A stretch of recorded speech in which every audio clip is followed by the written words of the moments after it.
अस्सलाम वालेकुम। Programme night addition में खुशामदीद। नाजरीन, 1988 से मुल्क में जारी जो दो जमाती निज़ाम था, इसमें 30 साल के बाद आखिरकार तब्दीली आ ही गई।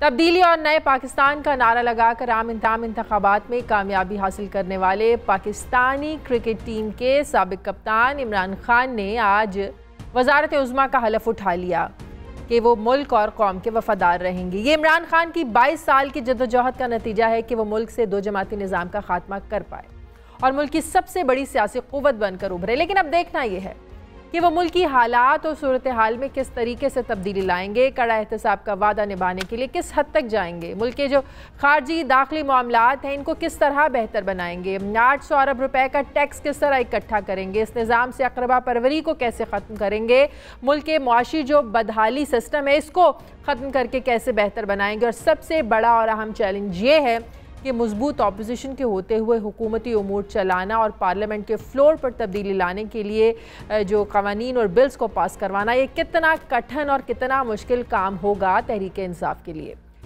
ये सब कारनामे सर अंजाम देने के लिए कप्तान इमरान खान ने अपनी टीम भी तश्कील दे दी है, जिसमें हुकूमत के तमाम इत्तेहादियों को भी नुमाइंदगी दी गई है, जिससे ज़ाहिर होता है कि तहरीक इंसाफ किसी भी इत्तेहादी को नाराज़ नहीं करना चाहती। अहम बात यह भी है कि कप्तान ने अभी तक वज़ीर दाखिला का ऐलान नहीं किया। क्या तहरीक इंसाफ के पास ऐसी कोई शख्सियत नहीं कि जो इस ओहदे पर फायज़ हो सके, क्योंकि कहा जा रहा है इमरान खान ये वज़ारत अपने पास रखेंगे।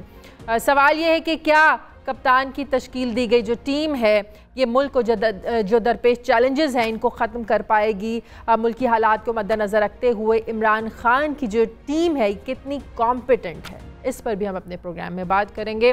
दूसरी जानिब इमरान खान ने काफ़ी सोच विचार के बाद पंजाब के वज़ीर आला का ऐलान तो किया, लेकिन बाज़ हलकों में नए वज़ीर आला पंजाब को लेकर काफ़ी तशवीश पाई जा रही है। ये भी कहा जा रहा है कि उस्मान बुज़दार 1998 में कत्ल का एक मुकदमा भुगत चुके हैं, नैब भी इनके ख़िलाफ़ तहकीकात कर चुका, लेकिन अभी नैब में कोई केस नहीं चल रहा। हमारी भी जब आज मैंने भी कुछ इस पर इन्वेस्टिगेट करने की कोशिश की, बात की, तो नैब ज़राए से मालूम हुआ कि फ़िलहाल इन पर नैब का कोई मुकदमा नहीं है। 2017 में इन्वेस्टिगेशन चली थी, जो कुछ प्रूव ना होने पर इसको क्लोज़ कर दिया गया। 2017 में इसको क्लोज़ किया गया। तहरीक इंसाफ को इसके ऊपर काफ़ी तनकीद का निशाना बनाया जा रहा है, लेकिन इमरान खान अभी भी अपने फ़ैसले पर डटे हुए हैं और नाम तब्दील करने के मूड में बिल्कुल नज़र नहीं आ रहे हैं। सियासी पंडित इस बात पर हैरान हैं कि एक ऐसे शख्स को जिसने इंतखाबात से सिर्फ चंद दिन पहले तहरीक इंसाफ में शमूलियत इख्तियार की, वो नज़रियाती कैसे बन गए, इस शख्स को वज़ीर आला बनाने की मंतक क्या है। उस्मान बुज़दार जैसे कहा जा रहा है कि कमज़ोर शख्स को वज़ीर आला लाने का मकसद क्या है। क्या उस्मान बुज़दार की डोरियाँ कुछ पीछे से हिलाई जा रही हैं या उन्हें सिर्फ वक्ती तौर पर लाया जा रहा है, जैसे कहा जा रहा है कि हो सकता है कि कोई इंटरम सेटअप बनाया गया हो, इसके पस पर्दा मकासद कुछ और हों। इस पर भी प्रोग्राम में बात करेंगे। प्रोग्राम में मेरे साथ कराची स्टूडियो से ज़फ़र हिलाली साहब हैं, PTI के रहनुमा फ़ारूक हबीब हमें ज्वाइन कर रहे हैं, इस्लामाबाद से सीनियर तज्ज़ियाकार air marshal retired Shahid Latif साहब हमें ज्वाइन कर रहे हैं, और कराची से ही साबिक़ क्रिकेटर मोहसिन हसन खान जो कि इमरान खान की कैप्टनसी में खेल चुके हैं, उनसे भी हम बात करेंगे। मैं तमाम मेहमानों का बहुत शुक्रिया। मोहसिन साहब, आपसे इसलिए शुरू करती हूँ कि जिस शख्स की, जिस खिलाड़ी की कप्तानी में आपने खेला, वो खिलाड़ी आज पूरे पाकिस्तान का कप्तान बन गया है। तो जो कहा जाता है खान साहब के बारे में कि जब इन्होंने खेल के वक्त टीम को सेलेक्ट करना होता था तो बड़े मेरिट पर सेलेक्ट करते थे अनफिट खिलाड़ी को, और जब उन्हें लगता था कि ये खिलाड़ी अच्छा परफॉर्म नहीं कर सकता, उसको नई टीम में रखते थे, बिल्कुल मेरिट को मद्देनज़र रखते थे। तो एक क्रिकेट का खिलाड़ी आज जिसके हाथ में पूरे मुल्क की भागदौड़ आ गई है, कितना फ़ख्र है आपको और आप कितना कॉम्पिटेंट समझते हैं इस ओहदे के लिए इमरान खान का? क्या उसी कैप्टनसी में, उसी जज्बे के साथ आपको लगता है कि ये मुल्क चल पाएगा? शाजिया, शुक्रिया। सबसे पहले तो मैं इमरान खान को कहूँगा कि बहुत बहुत मुबारक हो और अल्लाह ताला उसको और भी नेमतों से नवाजे प्राइम मिनिस्टर बनने के बाद। और इंशाअल्लाह मुझे पूरी उम्मीद है, आपने अपना इंट्रोडक्शन बड़ा अच्छा, ज़बरदस्त, खूबसूरत और बड़ा कॉम्पैक्ट सा इंटरव्यू दिया है। शाजिया, मैं ये कहूँ कि जब वो क्रिकेट में भी था तो मेरिट का हमेशा वो ख्याल रखता था, वो सीनियर जूनियर प्लेयर को नहीं देखा करता था, जो डिज़र्विंग कैंडिडेट है उसको लगाता था, सही जगह पे खिलाता था, सही जगह पे। तो इसी डिटर्मिनेशन से और जो आपने ये इस तरफ आने का, मैं और हम लोग साथ क्रिकेट खेल रहे थे मिड 80s में, लेट 90s में हम लोग साथ, तो हम लोग उस वक्त पाकिस्तान बहुत आज के ये पिछले जो अरसा गुजरा है, आई एम सॉरी टू से, उसको मैं किसी का नाम लेके नहीं कहूँगा, लेकिन वो अच्छा नहीं गुजरा। तो उस वक्त के जो हालात थे मिड 80s 90s में, पर पाकिस्तान हम सोच रहे थे पाकिस्तान बहुत कामयाबी और तरक्की की तरफ जाएगा, तो हम इंशाल्लाह जब हम जितना ग्रो करेंगे पाकिस्तान बेहतर से बेहतर होगा। लेकिन पिछले कुछ सालों में हमने देखा कि करप्शन जो थी, उस एक और भी प्रॉब्लम्स हैं, लेकिन करप्शन एक ऐसी चीज़ थी जिसने पाकिस्तान के तकरीबन हर शोबे को बर्बाद रख दिया है कि इवेंचुअली पाकिस्तानियों को और पाकिस्तान को नुकसान पहुंचना शुरू हो गया। तो इमरान आई थिंक इस मिशन को लेके चले हैं शाजिया कि मैंने पाकिस्तान से करप्शन ख़त्म करनी है। वो जो हम सब जानते हैं शुरू से जो जद्दोजहद में लगा हुआ है, मैं सलाम करता हूँ उस इंसान को कि वो अकेला भी खड़ा होकर उसने किया है, जिन लोगों ने साथ दिया उसका मैं सबको सलाम करता हूँ। लेकिन यहाँ पे आज अब काम शुरू हुआ है, अब काम शुरू हुआ है जब वो प्राइम मिनिस्टर का ओहदा उन्होंने उठा लिया। और देखिए इमरान खान और मैं, मेरी ख्याल जब हम साथ खेलते थे हम दोनों की सोच काफ़ी मिलती थी। हम सोचते थे कि वो एक सेइंग है इंग्लिश में, when the tough going gets the tough gets going, you know the things are difficult, उस वक्त एक मजबूत आदमी खड़ा होता है। तो अब आप देखेंगी कि इंशाअल्लाह ताला उसने जो चैलेंज दिया है, करप्शन ख़त्म करना कोई आसान काम नहीं है। जिस तरह जड़ों में बैठा दी गई थी या बैठा दी गई है, इसको ख़त्म करना है। और उसके साथ मैं ज़रूर अपनी अदलिया को और अपनी नैब को और इवन अपनी अफवाज को यहाँ पे सलाम करता हूँ जिन्होंने इसको पूरी तरह से साथ दिया कि भाई इसको लेके चले। और ये मैं मिशन पे वो जो चला है, आप देखिएगा कि इंशाअल्लाह ताला शाजिया किसी भी शोबे में, पाकिस्तान के किसी भी शोबे में आप नहीं देखेंगे कि कोई टेंटेड या दागदार जो करप्शन में इन्वॉल्व था वो कहीं पे तैनात किया गया। अभी जैसे आपने चीफ मिनिस्टर पंजाब का नाम दिया, मैं समझता हूँ कि जब तक कोई इल्ज़ाम है तो ठीक है, लेकिन जिस दिन अगर उनको पता चला कि खुदा न खास्ता इसके ऊपर ये इल्ज़ाम सही है और ये नहीं होना चाहिए, वो शख्स पाकिस्तान के किसी भी शोबे में नहीं होगा। ये मैं आपको अल्लाह के फजल से, जितना मैं इमरान को जानता हूँ, गारंटी से कह सकता हूँ कि वो कभी भी करप्ट लोगों को जो करप्शन में इन्वॉल्व रहे पाकिस्तान के किसी शोबे में नहीं लाएगा, किसी भी शोबे में। चलिए इस पर तो आगे डिटेल में जाकर बात करते हैं। हिलाली साहब, जितने चैलेंजेस हैं जिनसे निमटना है इमरान खान को, इस कौम की हालत बदलनी है, ज़ाहिर है जो डिटर्मिनेशन उनमें है, एक मजबूत टीम की ज़रूरत है ना उनको, और उसके लिए उन्होंने आज अपनी काबीना भी तश्कील दी। आपके ख्याल में क्या जो काबीना में जो नाम सामने आए, जो वजारतें दी गई, एक कॉम्पिटेंट टीम समझते हैं जो अनाउंस की गई है आज? जी, अब पहली बात तो ये है कि इमरान खान को फील्ड ऑफ चॉइस जो है उसका वो उसको डिक्टेट किया गया है बाय हिज अलायंसेस। माने उन्होंने जो अलायंसेस किए हैं वो लोग जो हैं उनको उनमें से कुछ लेना है, तो पूरा फ्रीडम ऑफ चॉइस नहीं है। तो उसके पास अगर वो फ्रीडम ऑफ चॉइस और फ्रीडम ऑफ सिलेक्शन होता तो शायद, जैसे आपने कहा कि कुछ लोग डिसअपॉइंटेड हैं, लोग शायद ज़्यादा खुश होते। उसको इस सिचुएशन में काम करना है as best that he can. तो मेरे ख्याल में इस सिचुएशन में अगर काम करना है तो देखिए काफ़ी सारे पोर्टफोलियोज हैं जिसके उन्होंने अपने पास रखा है, energy, commerce, interior, textiles, industry, production, ये बहुत अहम है। और मेरे ख्याल में वो देखेंगे, लोगों का परफॉर्मेंस देखेंगे, बाई इलेक्शंस होंगे, उसमें अच्छे लोग शायद आएँ। तो मेरे ख्याल लेकिन अभी भी बहुत लोग हैं कि जो नजरियाती लोग हैं उनको बहुत से लोगों को इग्नोर किया गया है, बहुत से लोग नाराज भी हो रहे हैं, बड़े लोगों को उम्मीदें भी थी। मैं ज़रा ब्रेक ले लूँ, ब्रेक के बाद फारूक हबीब से भी पूछेंगे कि क्या ये मेरिट पर फैसला किया गया है, इत्तेहादियों को मिलाना बिल्कुल यकीनन एक अच्छी बात है, उनको भी कॉम्पनसेट किया गया, लेकिन इस पार्टी के बहुत से नजरियाती लोग भी थे, उन्हें पीछे क्यों रखा है खान साहब ने? एक छोटे से वक्फे के बाद।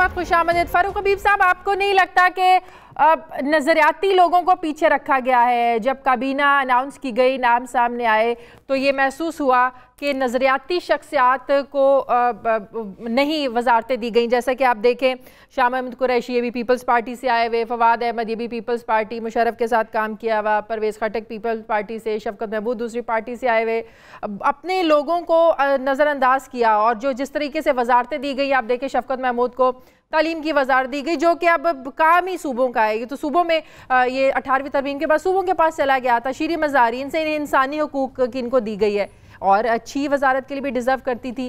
आपको नहीं लगता कि वजारतों की जो बंदरबांट की गई है, जिस तरीके से वजारतें दी गई हैं, बंदों की कैपेबिलिटी को सामने नहीं रखा गया उस तरीके से?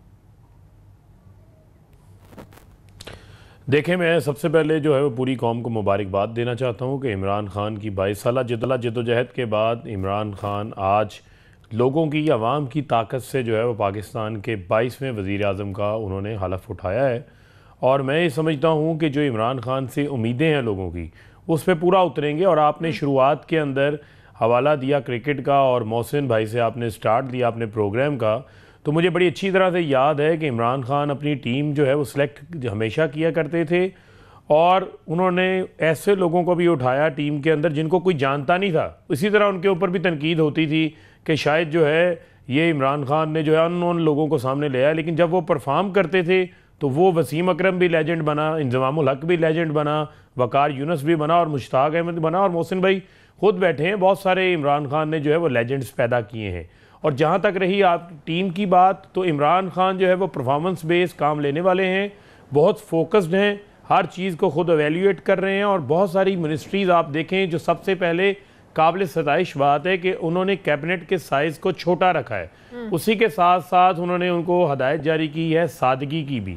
और इसी तरह देखें, जिस तरह हम अलाइंस में हैं, तो अलाइंस में भी आपको तमाम पार्टीज़ जो इनको मैंडेट मिला है और वो आपके इत्तेहाद में हैं, हमने उनको भी साथ लेके चलना है हमारी गवर्नमेंट के अंदर, और लोगों को हमने डिलीवर करना है। और परफॉर्मेंस बेस्ड काम होगा इस कैबिनेट के अंदर।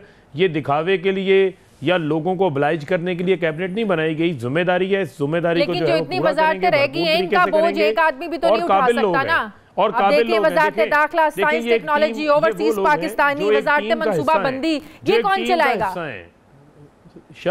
शाजिया, मुझे बात मुकम्मल कर लें। देखें, मुझे बात मुकम्मल कर लेने देखें।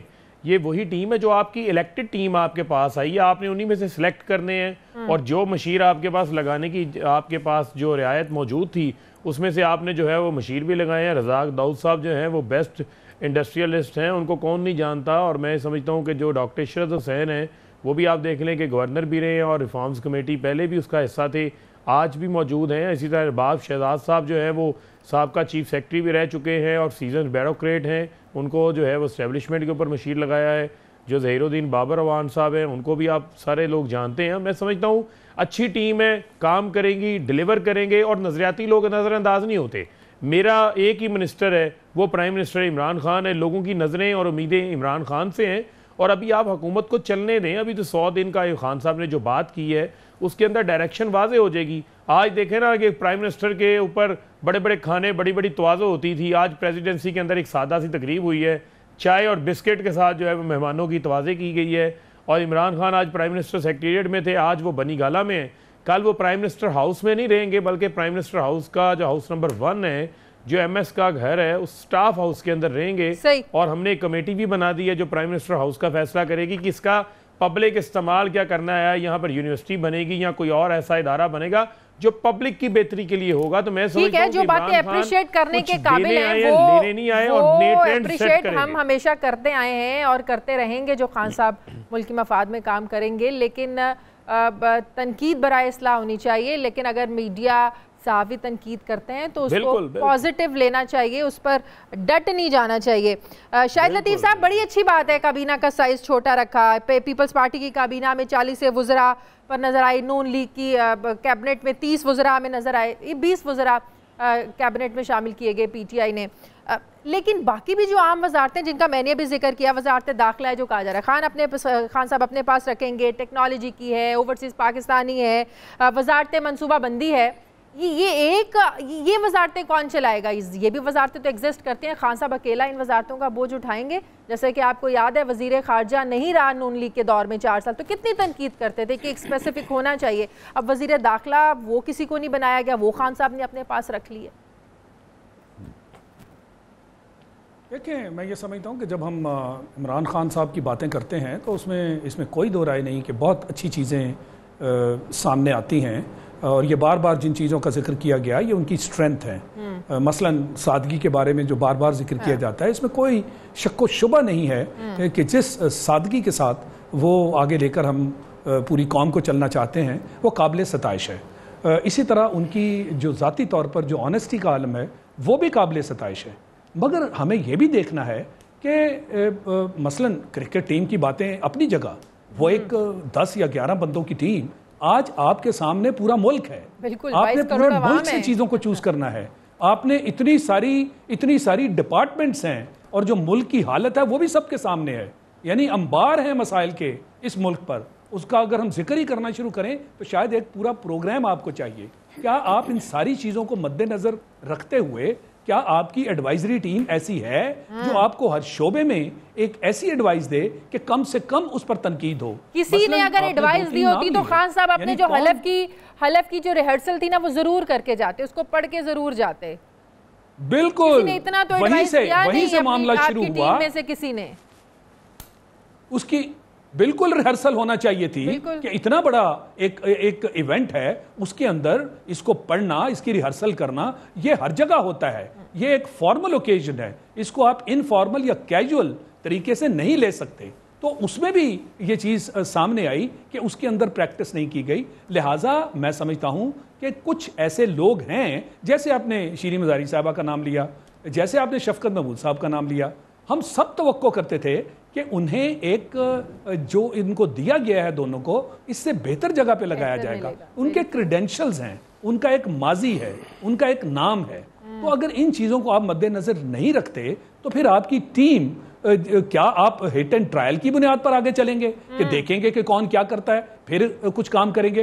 पहले जिसका जो हक है उसको वो दें, उस पर उसको काम करने दें। अगर उसमें कोई कमी महसूस होती है, जो कि मुश्किल है कि जो लोग प्रूवन हैं, जिन्होंने डिलीवर किया है, जिनका एक नाम है, आम तौर पे जिस काम पे जब आप उनको ओहदे के मुताबिक उनसे वो काम लेंगे तो वो डिलीवर करेंगे। लिहाजा मैं ये समझता हूं कि गो इब्तदा है, मगर कम से कम अपनी डायरेक्शन तो सीधी रखें। और हमें इस चीज की अशद जरूरत है कि पाकिस्तान में तब्दीली के लिए लोगों ने जो बढ़ चढ़कर आपको वोट दिया, जिसमें आपकी 22 साल की स्ट्रगल शामिल है, मेहनत शामिल है, ये खुदा ना करे कि कहीं ये मेहनत रायगाना हो। आपको जो स्टार्ट लेना है, आपको जो डायरेक्शन मुल्क की बनानी है, वहीं से लोगों की उम्मीदें जो है वो नजर आनी शुरू हो जाएंगी, क्योंकि तवक्कुआत बहुत हैं। इन तवक्कुआत पर पूरा उतरने के लिए बड़ा होमवर्क चाहिए, एक सॉलिड आपको एडवाइजरी टीम चाहिए, जिसके तहत आपके ये खासकर कैबिनेट के ऊपर लोगों की नजरें थीं और इस पर सवालिया निशान मायूसी हुई, उनको एड्रेस करना होगा। फिर चीफ मिनिस्टर लतीफ साहब, मायूसी हुई, कैबिनेट जब अनाउंस की गई तो बहुत से हलकों में मायूसी हुई समेत सहाफियों के। बिल्कुल हुई,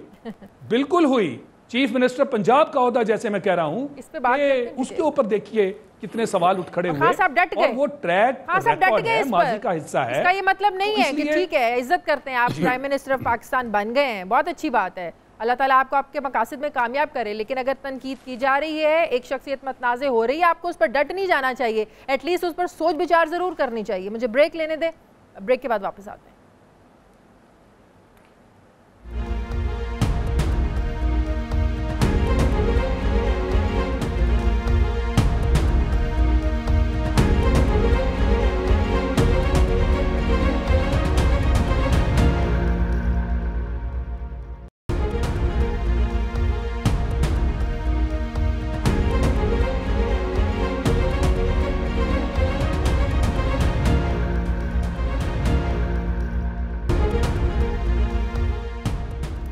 ब्रेक के बाद खुशामदीद हिलाली साहब। सरदार उस्मान बुज़दार कल मुकाबला होने जा रहा है, कल इंतखाब होगा वज़ीर आला पंजाब का, लेकिन उससे पहले एक मतनाज़ शख्सियत बन गई है सरदार उस्मान बुज़दार।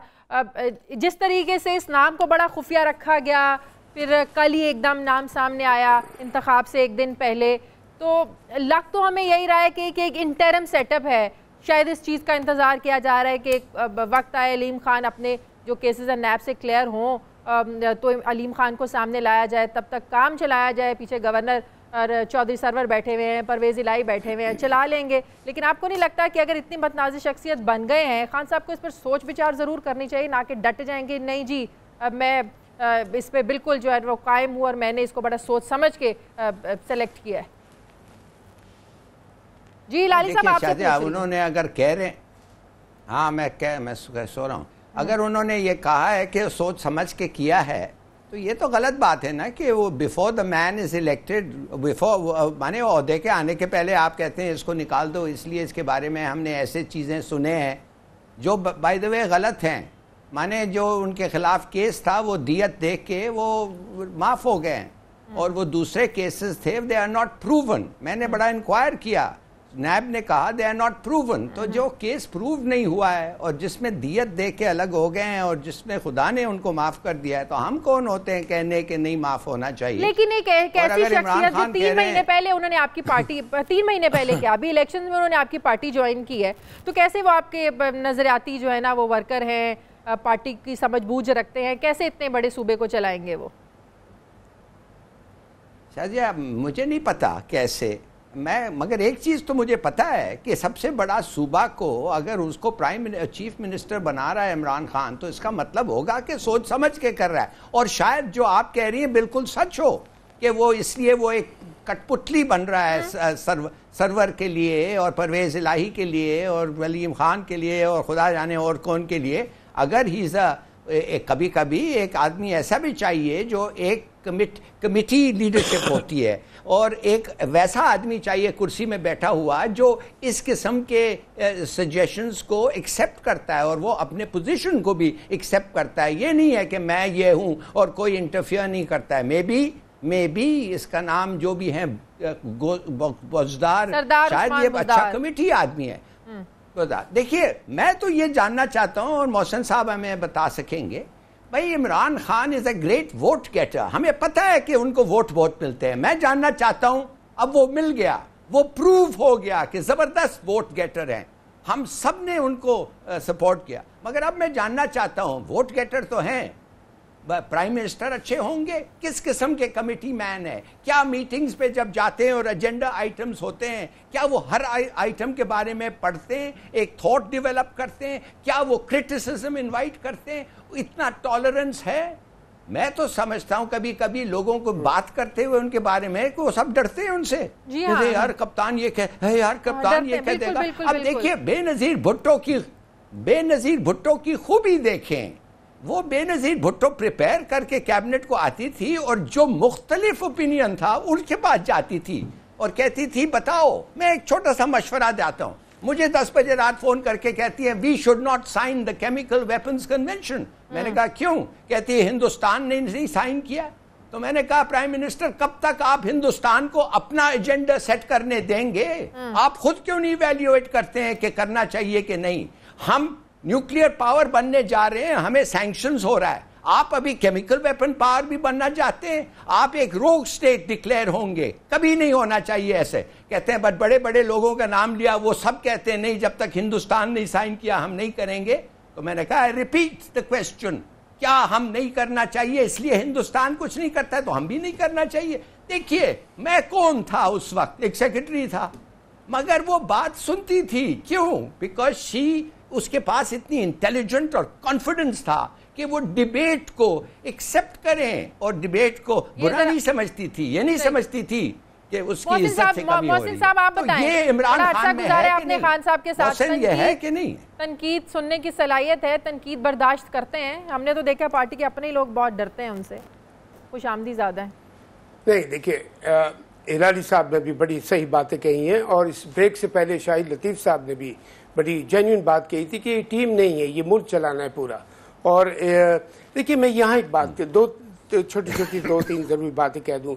इमरान खान एक अच्छा लीडर इसलिए साबित हुआ था कि उसमें लीडिंग क्वालिटीज़ थी अब जैसे हिलाली साहब ने भी कहा, वो आप यकीन कीजिए जब हम साथ खेल रहे थे तो 1 से नहीं 2 से नहीं बल्कि 8-10 में भी सारी टीम से डिस्कस करता था स्ट्रैटेजी प्लानिंग, और उसका सबसे अच्छी बात थी कि इम्प्लीमेंटेशन कमाल का था इमरान का। वो अथॉरिटी के साथ करता था और उसने मेरिट पे काम किया हुआ था कि भाई जिसने मुझे 100% नहीं दिया मैं उसे टीम से हटा दूंगा, चाहे वो सीनियर प्लेयर हो या यंग प्लेयर हो।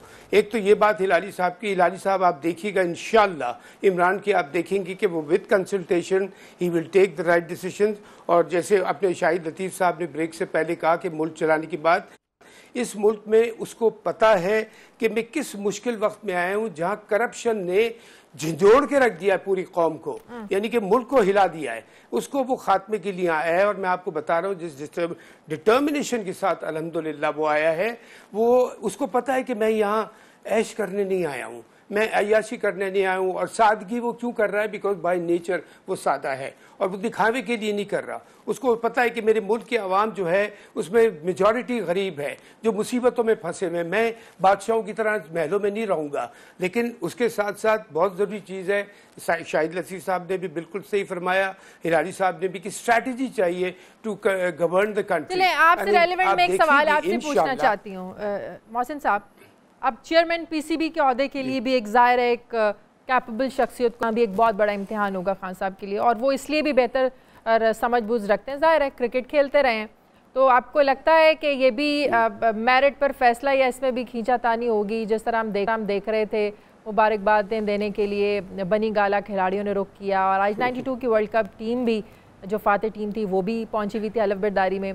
क्या इसके लिए भी मुशावरत में आप कोई मशवरा देंगे खान साहब को कि चेयरमैन पीसीबी के लिए कौन काबिल शख्सियत होनी चाहिए? देखिए, मैं इमरान खान को जितना जानता हूँ, हम लोग बहुत क्लोज थे, 8-10 साल हम लोगों ने साथ क्रिकेट खेली, फिर वैसे भी एक दूसरे को जानते हैं। आज तक तो मैं जानता हूँ इमरान खान को। कल इमरान खान डिसीजन क्या लेते हैं वो उनको वो बेहतर समझते हैं, लेकिन मैं इतना अल्हम्दुलिल्लाह बड़े उसके अल्लाह के भरोसे से कह सकता हूँ कि जानबूझ के वो कोई गलत डिसीजन नहीं लेगा। जो मेरिट पे डिज़र्व नहीं करता होगा, चाहे वो पीसीबी का चेयरमैन हो, चाहे वो कोई और शोबे में कोई तैनातियाँ हो, ज़बरदस्ती वो नहीं करेगा। और उसमें हर आदमी में से उसमें ईगोइज्म नहीं है, सेल्फ रिस्पेक्ट है जो हर इंसान में होना चाहिए। वो अपनी सेल्फ रिस्पेक्ट रखता है, दूसरों को रिस्पेक्ट दे के बात करता है, और वो पूरी कोशिश करेगा, चाहे वो क्रिकेट की फील्ड हो, चाहे वो दूसरे कोई शोबे हो, मेरिट पे लोग लेके आए। अभी जो एक बात हो रही थी कि उनकी वो जो पंजाब के चीफ मिनिस्टर की शायद तो टेम्प्रेरी उनको वो किया जा रहा है, लेकिन इसके पीछे पॉलिसी होगी पूरी, अगर कोई बात होगी। बिकॉज उसके लिए मैं जानता हूँ एक बात, इस वक्त सबसे अहम चीज़ क्या है? पाकिस्तान की बेहतरी, पाकिस्तान को तरक्की, कामयाबी, इज्जत से उसको ऊपर लेके जाना है। और दूसरी बात में जैसे मैंने कहा, शाजिया करप्ट लोगों को वो किसी शोबे में नहीं लाएगा, चाहे वो क्रिकेट हो या इंडस्ट्री हो या पॉलिटिक्स हो या किसी चीज़ में भी वो लेके नहीं आएगा। और मैं यहाँ टेंटेड हवाले से एक बात कहता जाऊँ कि मैंने पीछे जैसे मैंने शोर मचाया एक बात पे, टेंटेड क्रिकेटर्स हैं, आते हैं, थोड़ी सी सज़ा मिली, कुछ पैसे वैसे दे के छुटकारा हो गया, उसके बाद फिर कुछ दिनों के बाद वो रिपीट हो जाता है। ये वो नहीं होने देगा। मैं आपको बता रहा हूँ कि वो करप्ट लोगों को नहीं इसलिए नहीं लाएगा कि इनसे ये चीज़ आगे ना बढ़े। बिकॉज पाकिस्तान ने करप्शन की वजह से हर शोबे में, starting from A to Z, हर शोबे में बहुत बुरी तरह सफ़र किया है। जिसको वो ठीक कर रहा है उसको पता है, और मैं आपको यकीन जानिए, मैं उसको जानता हूँ कि वो कितना डेडिकेटेड है। वो रात भर सो भी नहीं पा रहा होगा पूरी तरह से इस सोच में कि मैं किस चीज़ में किस तरह बेहतरी लाऊं, और वो विद कंसल्टेशन करेगा। चलिए, हम उम्मीद करते हैं कि खान साहब के दौर में जो क्रिकेट है उसमें भी एक शाजिया नहीं, एक बात मैं कह दूं, नहीं एक बात बस कह रहा हूं कि इंशाअल्लाह इमरान की पूरी कोशिश होगी कि किसी तरह भी वो अपनी कौम को डिसअपॉइंट ना करे।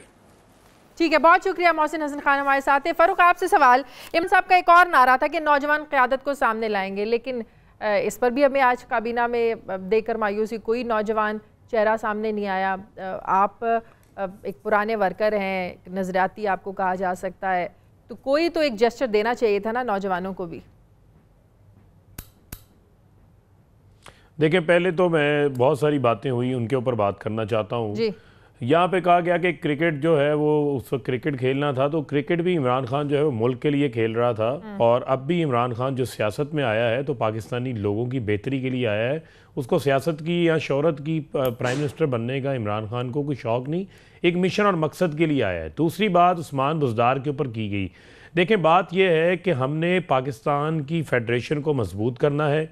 इमरान खान ने डेप्टी स्पीकर जो है वो बलूचिस्तान से लेकर आए, स्पीकर KPK से लेकर आए, साउथ पंजाब जिसको महरूम रखा गया, और साउथ पंजाब से पाकिस्तान तहरीक इंसाफ को बहुत ज़बरदस्त रिस्पांस मिला, लोगों ने वोट्स दिए, इलेक्ट होके आए। उसकी एक पसमानदा तहसील तोमसा से आप एक मुंतखब नुमाइंदे को सामने ले आते हैं। मैं मीडिया के इस किरदार को अप्रिशिएट करता हूं कि आपको सख्त से सख्त स्क्रूटनी करनी चाहिए, लेकिन उसी के साथ साथ आपको इस फैसले को भी अप्रिशिएट करना चाहिए कि इमरान खान अपने किसी मीडिया तो मेरिट का म्यार देख रहा है ना, सिर्फ पसमानदा इलाका या अपने किसी करीबी बंदे को साथ नहीं लेकर बिजली नहीं है। और देखें जहां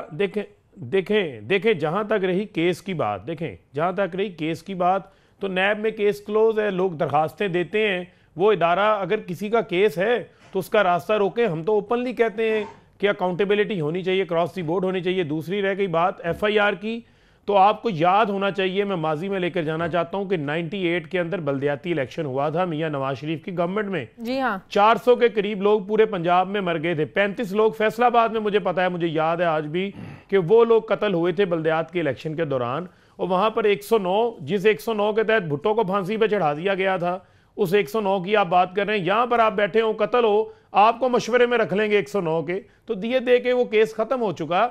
तो मैं ये कहना चाहता हूं कि उनकी जो क्वालिटीज है उसको भी अप्रिशिएट करें, उनको मौका दें। हमारा सवाल ये है कि 1 महीना पहले उन्होंने पार्टी ज्वाइन की, वो इतने मंजूर नजर कैसे हो गए PTI के, और वजारत आला के मनसब पर उन पर फाइज कर दिया गया। मुझे ब्रेक लेने दें फारूक साहब, इस पर शाहिद लतीफ साहब आपने सवाल किया नौजवान क्या, मैं आती हूँ, ब्रेक लेने दें ना, ब्रेक भी लेनी है, वापस आते हैं ब्रेक के बाद।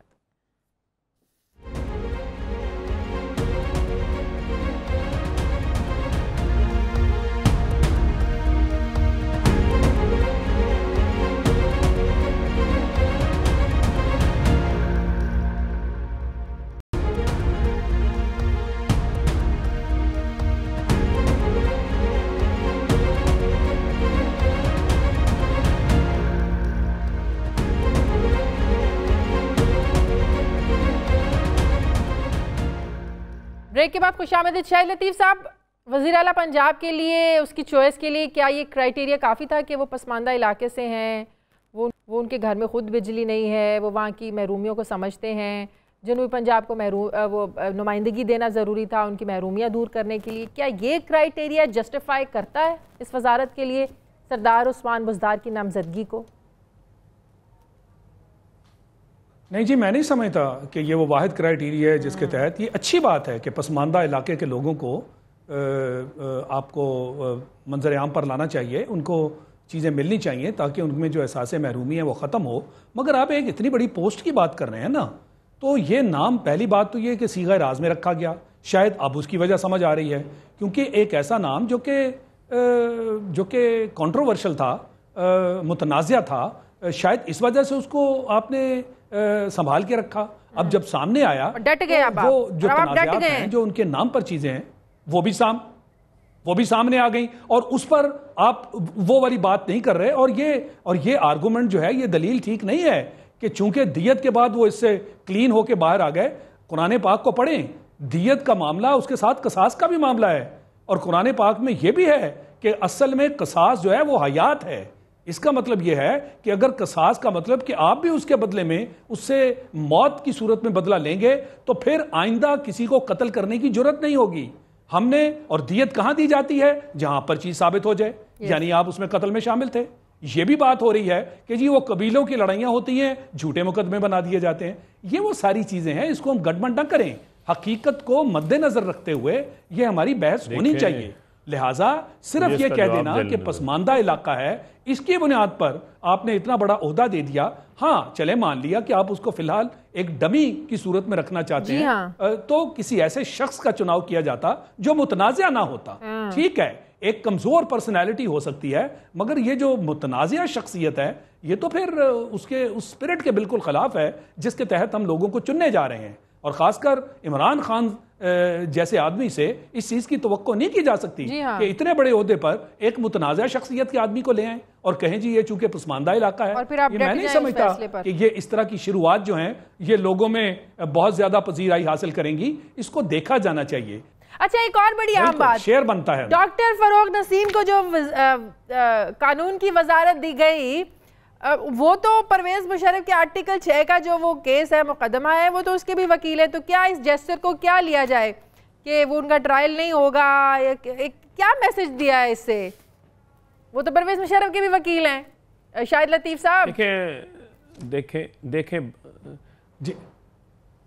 जी शाहिद साहब भी मैं जवाब दूं इसका? प्लीज जरा इसमें जरा कमेंट दे दें जरा। देखें, पहली बात तो ये पहली बात तो ये कि वकालत एक पेशा है। अगर उन्होंने अपने पेशे के तौर पर इस चीज को एक्सेप्ट किया था, और ये भी याद रखें कि कहा जाता है कि संगीन जो कानून आइन तोड़ने वाला जुर्म उनके नाम है, मगर ये भी बात याद रखें कि अभी तक वो इल्जाम है, अभी तक साबित भी नहीं किया गया और उनको मुजरम भी नहीं ठहराया गया।